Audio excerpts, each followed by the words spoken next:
God condemns this. God condemns divination. He condemns necromancy, which is the summoning of the dead.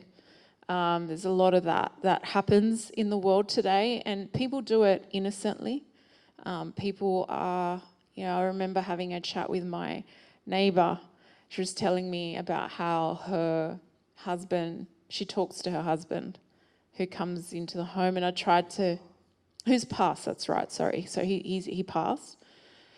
And I tried to sort of engage a little bit of a conversation around her speaking to this spirit, like it wasn't him, it was a demonic spirit, and she quickly finished that conversation. I was like, oh.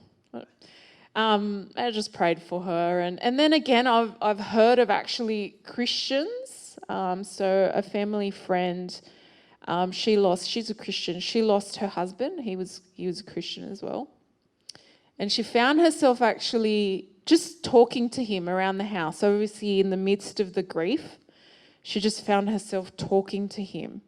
And suddenly she said she started to hear and notice things move in her house.